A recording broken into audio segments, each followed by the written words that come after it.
Suffering is an undeniable part of the human experience. At some point, we all encounter pain, whether it stems from loss, disappointment, heartbreak, or the relentless press of life's challenges. Take a moment to think about your own life. Reflect on those times when you felt completely overwhelmed. Why do we go through such hardships? Sometimes it feels as if we're drowning in sorrow, wondering if there will ever be a glimmer of hope on the horizon. Let's look at the stories of Job and Joseph. Job was a man who had everything stripped away from him, his wealth, his health, and even his family. Yet, amid his intense suffering, he cried out in faith, "Though he slay me, yet will I hope in him." Can you imagine holding on to hope when everything around you is falling apart? Job's story teaches us that suffering can lead to a profound encounter with God. It was not only a test of his faith, but also a means of deepening his relationship with the divine. Then there's Joseph, who was thrown into a pit by his own brothers, sold into slavery, and wrongfully imprisoned. Despite these seemingly insurmountable trials, Joseph remained faithful in his purpose. Ultimately, he rose to become a leader in Egypt, saving countless lives during a famine. His trials were not wasted.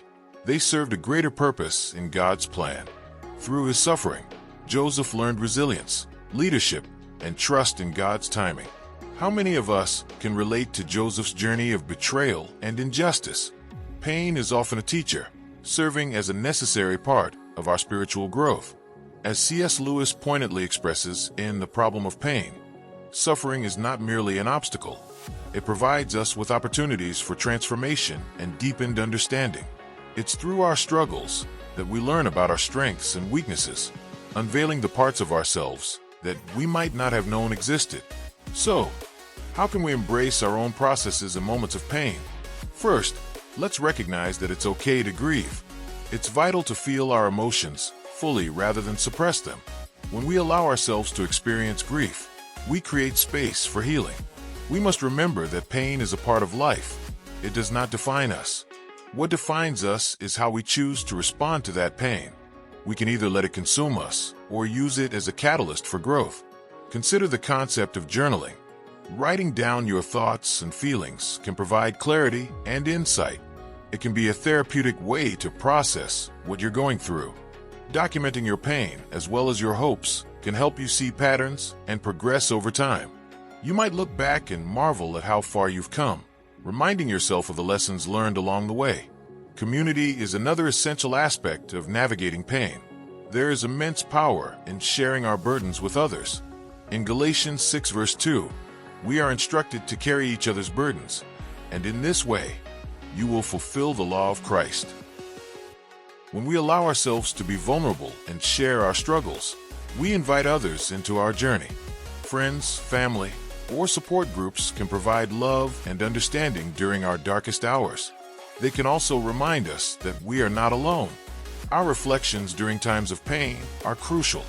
After enduring hardship, it's vital to take a step back and assess what we've learned. What did the experience reveal about your character? How did it shape your relationships or your faith? Taking time to pray and seek guidance can lead to revelations you never anticipated. C.S. Lewis said, "God whispers to us in our pleasures, speaks in our conscience, but shouts in our pains." Sometimes it takes the intensity of pain for us to truly listen. Now, let's think about the hope that comes after the process. The Bible offers us numerous promises, assuring us that our struggles are not in vain. Romans 8 verse 28 tells us that in all things God works for the good of those who love Him. This encompasses joy and sorrow, triumphs and trials. Trusting this promise can be difficult when you're in the midst of suffering, but holding on to that hope is vital. There's a quote by Frederick Buechner that resonates deeply with this message. "Here is the world. Beautiful and terrible things will happen. Don't be afraid. Life is a tapestry woven with both beauty and pain. The beautiful moments often shine brighter in contrast to our darkest experiences. Consider the lives of individuals who have turned their pain into purpose. Think of Nick Vujicic, who was born without arms or legs, but became a world-renowned motivational speaker, inspiring millions with his message of hope. His story reminds us that despite the hurdles he faced, he was able to find joy and purpose in his circumstances. Another example is J.K. Rowling, who faced significant struggles before publishing the Harry Potter series. She endured rejection and hardship, but her pain fueled her creativity. The themes of resilience and friendship in her books resonate with readers worldwide, showcasing how her trials led to unimaginable success. And let's not forget the importance of prayer throughout this journey. In times when words fail, we can simply sit in silence, allowing the peace of God to wash over us. Prayer is not just a way to seek answers. It's a means to connect with our Creator during our struggles. Being in His presence can provide comfort and clarity that surpasses understanding. In closing, remember that every tear you shed is not in vain. You are writing your own story of resilience and triumph. The process may be painful, and the journey might feel insurmountable at times, but trust that God has a purpose woven into your suffering. As you navigate through difficult moments, know that there is beauty waiting on the other side.